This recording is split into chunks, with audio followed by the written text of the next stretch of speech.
பிரச்சனையை முடிக்கணும்னா என்ன வழி? புகார் கொடுக்க வந்தவன் தான் குற்றவாளி, போடு முடிச்சிரு, இவ்வளவுதான். இதுல வன்கொடுமையும் கிடையாது, தலித் மக்கள் பாதிக்கப்படவும் கிடையாது.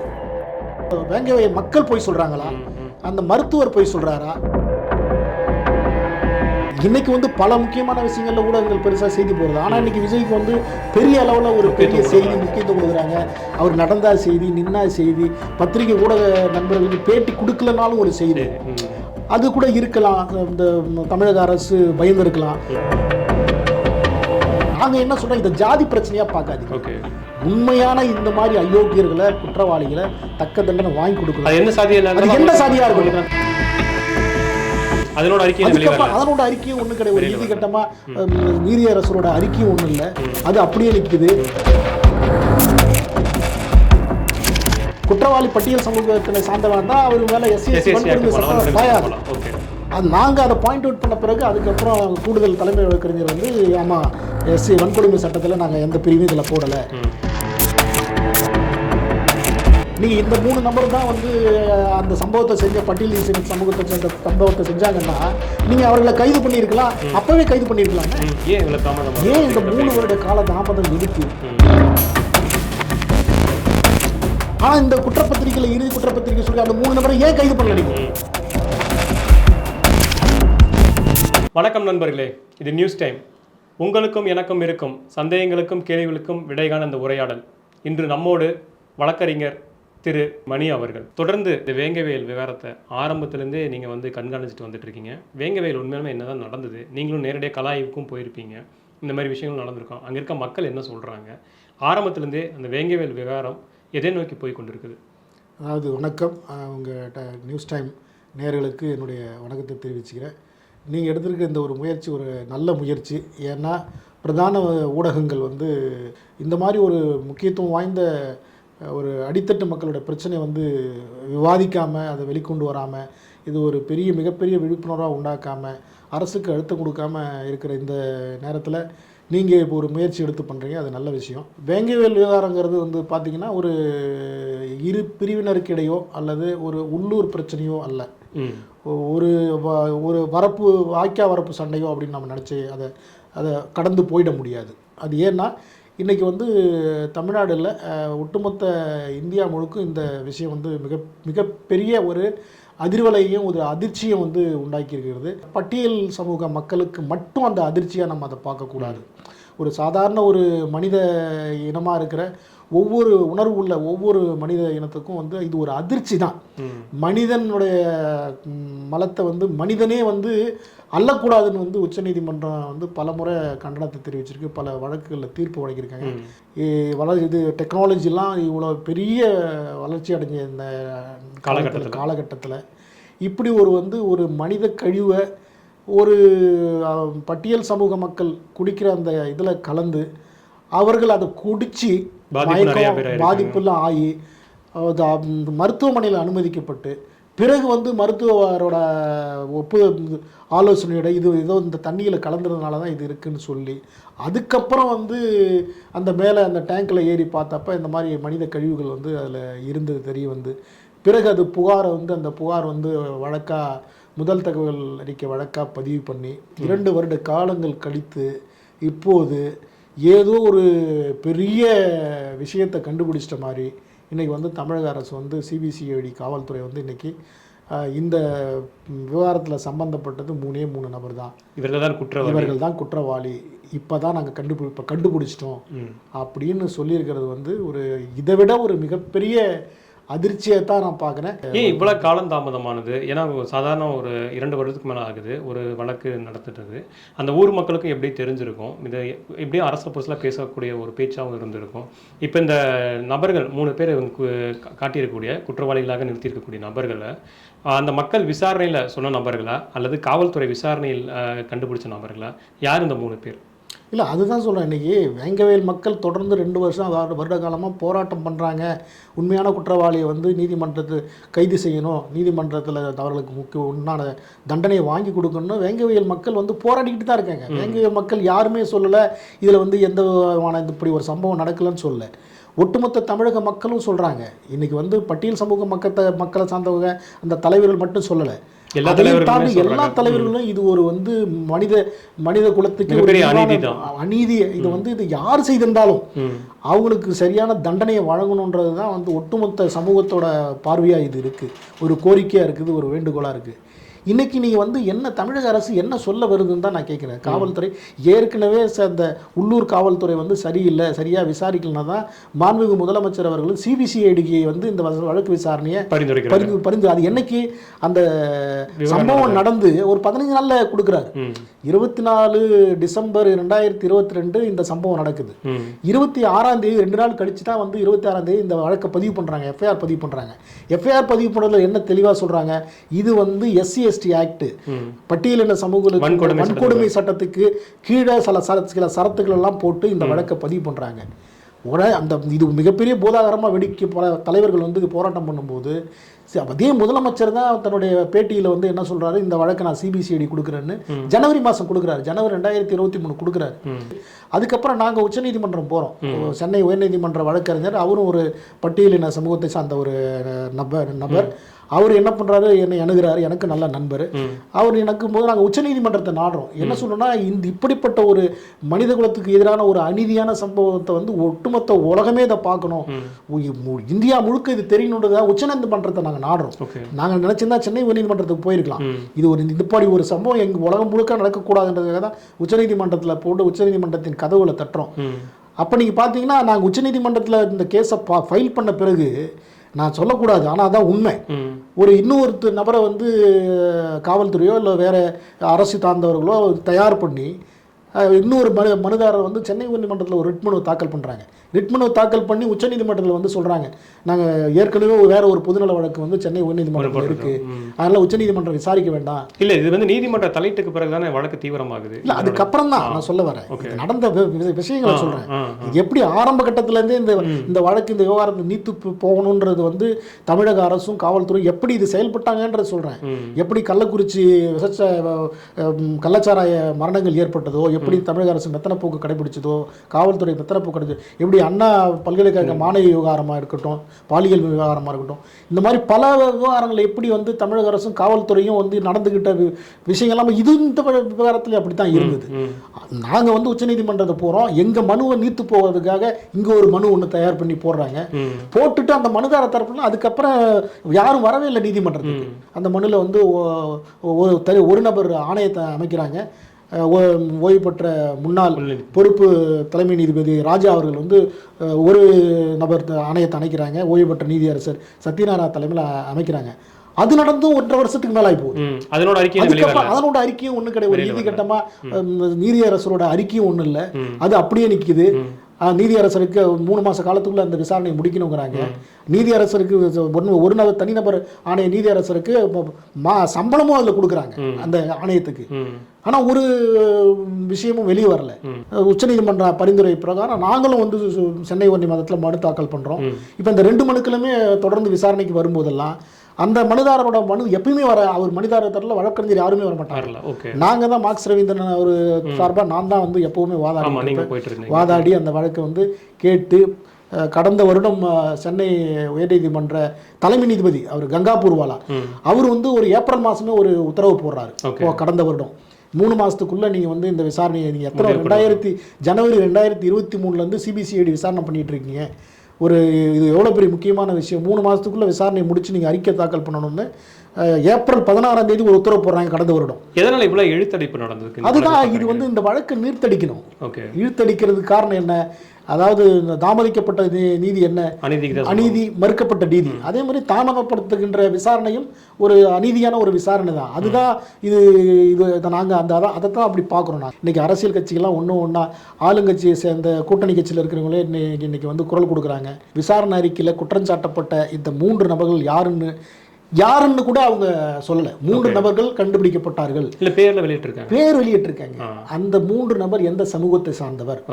இது வந்து இந்த பிரச்சனையே வந்து தலித் பட்டியல் சமூக மக்கள் குடிக்கிற தண்ணீர்ல மாற்று சமூக மக்கள் கலந்துட்டாங்க அப்படிங்கிறதான் குற்றச்சாட்டு. அப்படி ஒரு அது வன்கொடுமையை தான் அந்த வழக்கை வந்து ஆரம்பத்தில் விசாரணை பதிவு பண்றாங்க, விசாரணை பண்றாங்க. இன்னைக்கு திடீர்னு வந்து தமிழக அரசு சிபிசிஐடி காவல்துறை என்ன சொல்லுது, அந்த சமூகத்தை சார்ந்தவர்களே அப்படின்னு சொல்லவே இல்லை. நாங்கள் அதைத்தான் அந்த அறிக்கையில் ஸ்டேட்டஸ் ரிப்போர்ட்லேயும் பிரமாண பத்திரத்தையும் நாங்கள் படிச்சுட்டு என்ன சொன்னோம், இது வெறும் இது வந்து விசாரணை முடிஞ்சிருச்சு, 20ஆம் தேதி இறுதி அறிக்கை விசாரணை அறிக்கை நாங்கள் தாக்கல் பண்ணிட்டோம், இதில் 3 நபர்கள் வந்து இதில் சம்மந்தப்பட்டிருக்காங்க, அந்த 3 நபர்கள் யார், அந்த 3 நபர்கள் எப்படி சம்மந்தப்பட்டிருக்காங்க அப்படிங்கிறத வந்து ஸ்டேட்டஸ் ரிப்போர்ட்டில் சொல்லிட்டு அதை அப்படியே எடுத்துட்டு பிரமாண பத்திரத்தில் அதை மறைக்கிறாங்க. அப்போ தான் அதை நாங்கள் பாயிண்ட் அவுட் பண்ணோம். இந்த ஸ்டேட்டஸ் ரிப்போர்ட்டில் வந்து இந்த 3 நபருக்கு மேலேயும் எந்த ஒரு SC/ST ஆக்ட் பிரிவில் வந்து எந்த வழக்கும் பதிவு பண்ணல. ஏன்னா இவர்கள் பட்டியல் சமூக மக்கள்ன்றதுனால குற்றவாளி பட்டியல் சமூகத்தினை சார்ந்தவன் தான் அவர் மேலே SC/ST வன்கொடுமை சட்டம் பாயாது. நாங்கள் அதை பாயிண்ட் அவுட் பண்ண பிறகு அதுக்கப்புறம் கூடுதல் தலைமை வழக்கறிஞர் வந்து ஆமாம் SC வன்கொடுமை சட்டத்தில் நாங்கள் எந்த பிரிவும் இதில் போடலை, நாங்கள் வந்து வெறும் சாதாரண வந்து வழக்காக தான் நாங்கள் போட்டிருக்கோம். அப்போ என்ன அர்த்தம், பட்டியல் சமூகத்தை சார்ந்தவரே புகார் கொடுக்க வந்தவரே இந்த விஷயத்தை அம்பலப்படுத்தியவர் இந்த தொட்டியில் மலம் கலந்திருக்குன்னு சொன்னவர் அந்த 3 நபரையும் வந்து இந்த இதில் வந்து குற்றவாளியாக குற்றப்பத்திரிகையில் பண்ணுறாங்க. ஓகே. அப்ப நீங்க உங்ககிட்ட எந்த இது இல்லை, நீங்க வெளிப்படையா சொல்லாம பட்டியல் சமூகத்தை சார்ந்த அந்த 3 நபர்கள் அவர்கள் தான் இந்த விவகாரத்தை பொருளையை கிளப்பணும்னு நினைச்ச அந்த முதல் முரளிதரர் தான் வந்து இந்த இதுக்கு 3 வருஷம் வேண்டுமா? பட்டியல் சமூகத்தின் குடிக்கின்ற அந்த தண்ணீர் தொட்டியில மலம் கலந்துட்டாங்க, இதை விசாரிக்கணும், வன்கொடுமை சட்டத்தில் பதிவு பண்ணணும் போட்டா நீங்க 3 வருஷம் கழிச்சு நீங்க சொல்லலாமே நீங்க வன்கொடுமை சட்டம் இதுல கிடையாது, பட்டியல் சமூகத்தை சார்ந்தவர் தான் அவர்களே வந்து அவர்கள் குடிக்கின்ற தண்ணீர் தொட்டியில் மலத்தை மேலே ஏறி சென்று மலத்தை கழித்து அது அந்த தண்ணியை குடித்து மருத்துவமனையில் அனுமதிக்கப்பட்டு அவர்களே புகாரை கொடுத்து ஒரு வன்முறையை தூண்டணும்னு பண்ணாங்க அப்படி நீங்க சொல்லலாமே. நீங்க இந்த 3 நபர் தான் வந்து அந்த சம்பவத்தை செஞ்ச பட்டியல் சமூகத்தை சேர்ந்த சம்பவத்தை செஞ்சாங்கன்னா நீங்க அவர்களை கைது பண்ணியிருக்கலாம், அப்பவே கைது பண்ணியிருக்கலாமே. ஏன் இந்த 3 வருட கால தாமதம் எதுக்கு? ஒருவேளை இப்ப ஏன்னா சமீபத்தில் ஒரு செய்தி பெருசாக அடிபட்டது, விஜய் வந்து வேங்க வயல் போறாரு அப்படிங்கிற ஒரு செய்தி அடிபட்டது, அதுக்காக அவர் அவ்வளோ அவசரமாக பண்ணக்கூடியது அப்படிங்கிற ஒரு கேள்வி எழுப்பப்படுது இங்கே இருக்க இன்னைக்கு சமூக ஊடகங்கள். அதான் பெரிய கேள்வியாக இல்லை. இந்த செய்தியை நம்ம வந்து இல்லைன்னு மறுத்துற முடியாது. ஓகே. அதாவது அரசியல் காரணங்கள் இது ஒரு அழுத்தமாக இருக்கா இல்லையான்றதை நம்ம இல்லைன்னு நம்ம வந்து கடந்து போயிட முடியாது. அதுவும் ஒரு காரணமாக கூட இருக்கலாம். ஏன்னா விஜய்ங்கிற வந்து ஒரு பிரபலமான ஒரு முன்னணி நடிகர், இன்னைக்கு வந்து அரசியல் களத்தில் வந்திருக்கிறாரு. எந்த ஒரு அரசியல் தலைவருக்கும் வந்து ஊடகங்கள் இந்த அளவுக்கு ஒரு மிகப்பெரிய ஒரு இதோ கொடுக்கல. அவர் தேமுதிக நிறுவன தலைவர் மறைந்த கேப்டன் அவர்கள் கட்சி தொடங்கினப்ப கூட மதுரையில் மாநாடு நடத்தினப்ப ஒரு சன் டிவியில் ஒரு சின்ன ஸ்க்ரோலிங் நியூஸாக தான் போட்டாங்க. அப்பேற்பட்ட மாபெரும் தலைவர் அவர் அவ்வளோ பெரிய இது மக்களை கூப்பிட்டு சரித்திரத்திலே வந்து அப்படி ஒரு கூட்டத்தை யாராலையும் கூட்டம் அன்னைக்கு அவ்வளோ பெரிய லைவ் அந்த மாதிரிலாம் கிடையாது. இல்லை, ஊடகம் பெருசாக இருந்த எந்த ஒரு பெரிய தொலைக்காட்சியும் அன்னைக்கும் இருந்தது கூடங்கள். 2000 நீங்கள் வந்து 5-6 வந்து எலக்ட்ரானிக் மீடியா நல்லா வந்துட்டாங்க, சன் டிவி அந்த மாதிரி. ஆனால் வந்து ஒரு பெரிய செய்தியே கிடையாது. இன்னைக்கு வந்து பல முக்கியமான விஷயங்கள்ல ஊடகங்கள் பெருசாக செய்தி போகிறது. ஆனால் இன்னைக்கு விஜய்க்கு வந்து பெரிய அளவில் ஒரு பெரிய செய்தி முக்கியத்துவம் கொடுக்குறாங்க. அவர் நடந்தா செய்தி, நின்னா செய்தி, பத்திரிகை ஊடக நண்பர்களுக்கு பேட்டி கொடுக்கலனாலும் ஒரு செய்தி அது கூட இருக்கலாம். இந்த தமிழக அரசு பயந்துருக்கலாம், அப்படி ஒரு பிரபலமாக அந்த செய்திகள் வந்துடும், அவர் போனால் அதுக்கு ஒரு முக்கியத்துவம் வாய்ந்துடும், அது ஒரு பெரிய சமூகத்தில் ஒரு பெரிய பிரச்சனையாக வந்துடும் அப்படின்ற ஒரு காரணத்துக்காக கூட இந்த வழக்கை 3 வருஷமாக புகார் கொடுக்க வந்த பட்டியல் சமூகத்தை சார்ந்தவன் தான் மேலே ஏறி, அதுவும் அந்த பிரமாண பத்திரிகை அப்படி அந்த ஸ்டேட்டஸ் ரிப்போர்ட்டையும் நீங்கள் பார்த்தீங்கன்னா அது நல்லா கேர்ஃபுல்லாக படித்தாக்கா அது சிரிப்பு தான் வரும். அது அதில் என்ன சொல்கிறாங்கன்னா, இந்த சம்பவம் இந்த மாதிரி வந்து நடக்குது, 24ஆம் தேதி இந்த சம்பவம் நடக்குது. அந்த சமூக வேங்கவயல் பட்டியலின மக்கள் வந்து எல்லாருமே வாந்தி எடுக்கிறாங்க, வாந்தி வேதியெல்லாம் வருது. அந்த தொட்டிங்கிறது தண்ணி தொட்டி, இந்த பட்டியல் சமூக மக்கள் குடிக்கிறதுக்கு மட்டும்தான் அந்த தொட்டி. அந்த தொட்டியை தண்ணியை குடித்த மக்கள் எல்லாம் போய் ஹாஸ்பிட்டலில் ஒருத்தன் வந்து பல பேர் வந்து அனுமதிக்கப்படுறாங்க, வாந்தி பேதி வருது. அப்போ டாக்டர் வந்து பார்க்குறாரு இது ஏதோ தண்ணி பிரச்சனையாக இருக்குது அப்படின்னு சொல்லும்போது இந்த முரளிதரர் தான் இவர் தான் வந்து மேலே ஏறி பார்க்கல, அவர் தான் சொல்கிறாரு இது வந்து இந்த மாதிரி தண்ணி தொட்டியில் ஏதோ கலந்துருக்கலாம் அப்படின்னு சொல்றாரு. இந்த அடுத்த 2 நபர் தான் வந்து இப்ப குற்றப்பத்திரிகையில இவன் தான் மேலே ஏறி பார்க்கறான், மேல இதுல மலம் கலந்துருக்குது. ஆனா தமிழக அரசு காவல்துறை என்ன சொல்லுதுன்னா, இவன் பொருளையை கிளப்புனது முரளிதர், இந்த பொருளையை உண்மையாக்கணும்னு கூட்டு மேலே ஏறி போய் மேலே ஏறி மலத்தை கழிச்சான் அப்படின்னு சொல்றாங்க. ஓகே, இது ஒரு மிகப்பெரிய அதிர்ச்சி. அந்த ஸ்டேட்டஸ் ரிப்போர்ட் நீங்க படிச்சீங்கனாலே படிச்சிருப்பீங்கன்னு நினைக்கிறேன். ஒரு மிகப்பெரிய அப்போ வந்து ஏற்கனவே மழை இல்லாம மக்கள் போய் சொல்றாங்களா, அந்த மருத்துவர் போய் சொல்றாரா, அப்படி ஏற்கனவே அவங்களுக்கு வாந்தி பேதி நாளே வந்திருந்தது. முத நாள் தண்ணி குடிச்சாலும் வாந்தி பேதி வரும், வாந்தி பேதி வந்திருக்கு தண்ணி குடிச்சதுனால பிரச்சனைன்னு சொல்லி ஒரு புகார் வந்து மேலே டேங்கில் ஏறி போய் மழை கலந்த தண்ணி தான் வந்து இந்த பிரச்சனைக்கு காரணம்னு சொன்னால் இது முழு பூசணிக்காய் சோத்துல மறைக்கிற மாதிரி விஷயம் இல்லையா? இது ஒரு அதிர்ச்சியான விஷயம் இல்லையா?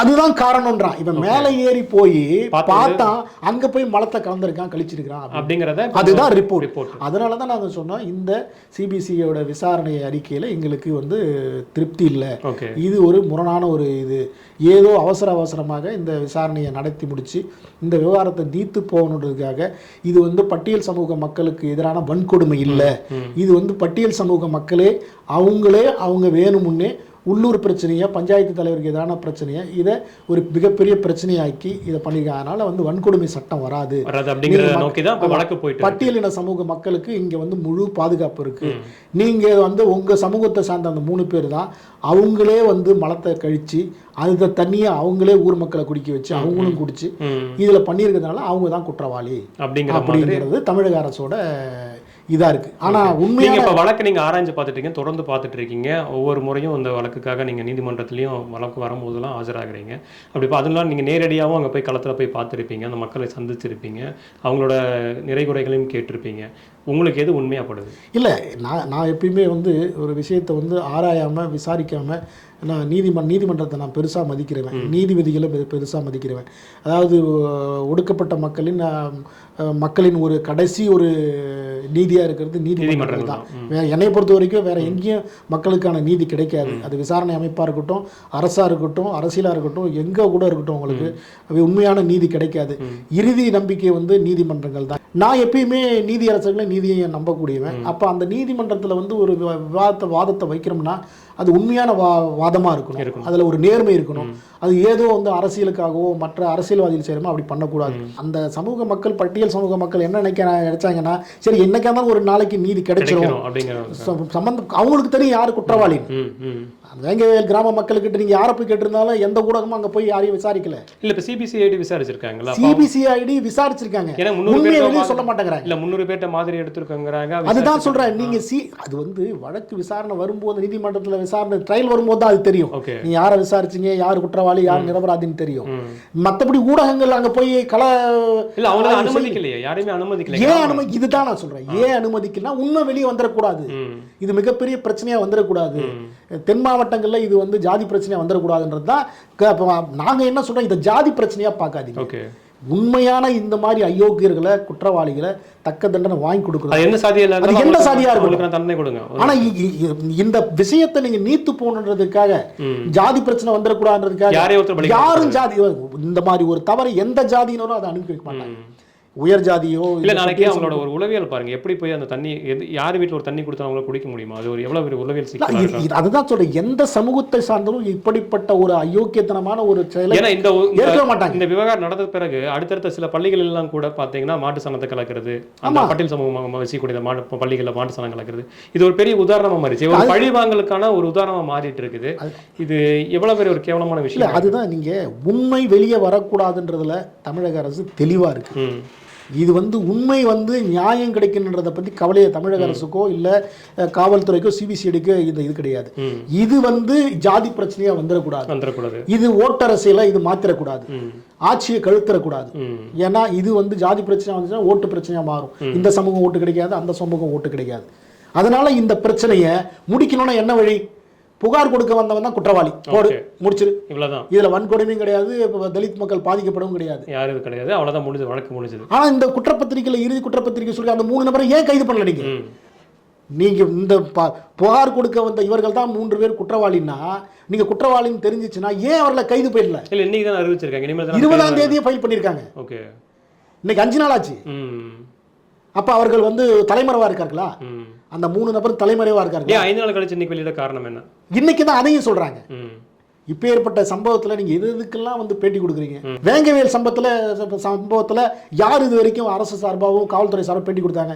நீங்கள் 20ஆம் தேதியே நீங்கள் இறுதி அறிக்கையை தாக்கல் செய்கிறீங்கன்னா அப்போ முன்கூட்டியே நீங்கள் விசாரணை முடிச்சிருப்பீங்க. சட்டத்துறை அமைச்சர் வந்து பேசியிருக்கணும். யாராவது ஒருத்தர் வந்து இதை பாருங்க, இது வேங்கவேல் பிரச்சனையில் வந்து இது பட்டியல் சமூக மக்களுக்கு எந்த பாதிப்பும் பண்ணல. பட்டியல் சமூகத்தை சார்ந்த 3 நபர்கள் தான் இதை பண்ணியிருக்காங்க.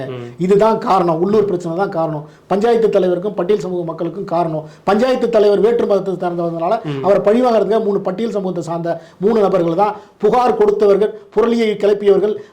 புரளியை வந்து உறுதி செய்வதற்காக அவர்களோட உடந்தையாக இருந்த 3 நபர்கள் தான் வந்து இதை செஞ்சிருக்காங்க. அவங்கள நாங்கள் வந்து அடையாளம் கண்டுபிடிச்சிட்டோம், இறுதி அறிக்கையை தாக்கல் பண்ணிட்டோம், இவங்களை கைதும் பண்ணிட்டோம். ஏன் பண்ணல? இதைத்தான் சந்தேகம் எழுப்புறது இன்னைக்கு நாங்கள் சொல்லியிருக்கோம். ஓகே, அதான் இப்போ மறுபடியும் நீங்கள் இது வந்து இந்த சிபிசிஐடி விசாரிச்சது தவறு. ஏற்கனவே உச்சநீதிமன்றம் சொல்லிருக்கு, நீங்க காவல்துறை வந்து விசாரணை பண்ணி அறிக்கையை தாக்கல் பண்ணாலும் விசாரணையில் திருப்தி இல்லைன்னா உச்சநீதிமன்றமோ உயர்நீதிமன்றமோ அந்த விசாரணையை மறுபடியும் மீண்டும் மேல் விசாரணைக்கு வந்து மீண்டும் இல்ல மேல் விசாரணைக்கு வந்து ஃபர்தர் இன்வெஸ்டிகேஷனுக்கு வந்து வேற ஒரு சிபிஐக்கு கொடுக்கலாம். வேங்க இது கள்ளக்குறிச்சி விஷயத்திலும் அதுதான் சொன்னாங்க, நான் விசாரணை முடிச்சிட்டோம். நீதி அரசர்கள் சொன்னாங்க, இல்ல உங்க விசாரணையில திருப்தி இல்ல, அதனாலதான் நாங்க வந்து கொடுக்குறோம். உச்சநீதிமன்றம் சொல்லி உங்க விசாரணை திருப்தி இல்லைன்னு உச்சநீதிமன்றம் பலமுறை சொல்லியிருக்கு. உங்க விசாரணை திருப்தி இல்லைன்னா நாங்க எப்ப வேணாலும் கொடுப்போம், அதுக்கு ஒரு காலம் நீங்க விசாரிச்சு முடிச்சிட்டோம் அப்படின்றத வச்சு நீங்க தப்பிக்க முடியாதுன்னு. நீதி வெல்லும், தர்மத்தின் வாழ்வுதனை சூதுகவும் இறுதியில் தர்மமே வெல்லும். தர்மம் தான் நீதி, நீதி கட்டாயம் வெல்லும். அந்த இதுல நான் உறுதியா இருக்கேன். நான் பல வழக்குல பார்த்திருக்கிறேன். கடைசியில் எத்தனை நபர்கள் பெரிய ஆட்களா இருந்தாலும் அதிகார மையத்தில் இருந்தாலும் சாதாரண பாதிக்கப்பட்ட மக்களின் நீதி நிச்சயம் வெல்லும். நிச்சயமா அது கிடைக்கும்ன்ற நம்பிக்கை எனக்கு இருக்கு. தொடர்ந்து போராடுவோம். உங்கள் போராட்டம் வெற்றி அடையட்டும். இது இந்த ஒரு விவகாரத்தோடு மட்டுமல்ல, தொடர்ந்து இது போல, ஏன்னா இது வந்து நீதிமன்றமே தலையிட்டு ஒரு சிறப்பு வழக்கு எடுத்தனால தான் இவ்வளோ ஒரு கவனம் பெற்றதாக இருக்குது. ஆனால் அதையும் தாண்டி கடந்த ஜூலையிலிருந்து இந்த ஜனவரி வரைக்குமே பட்டியல் சமூக மக்கள் கிட்டத்தட்ட 49 பேர் படுகொலை செய்யப்பட்டதாக தகவல் வெளியில் இருக்குது. ஸோ இந்த ஒரு முக்கியமான ஒரு வெளியில் தெரியக்கூடிய ஒரு வழக்குக்கே இந்த மாதிரியான ஒரு நிலைமையாக இருக்குன்னா அப்போ இதெல்லாம் என்னவா இருக்குது அப்படிங்கிற ஒரு பெரிய கேள்விக்குறியாக இருக்குது. இதற்கும் சேர்ந்து நீங்கள் தொடர்ந்து போராடுவீங்கன்னு நான் நம்புகிறோம். தொடர்ந்து உங்கள் போராட்டம் இருக்கட்டும். அடித்தட்டு மக்கள், ஒடுக்கப்பட்ட மக்களுக்கான உங்கள் குரல் என்றும் ஓங்கி ஒலிக்கட்டும். வாழ்த்துக்கள். தொடர்ந்து உரையாடும் நண்பர்களே. வணக்கம்.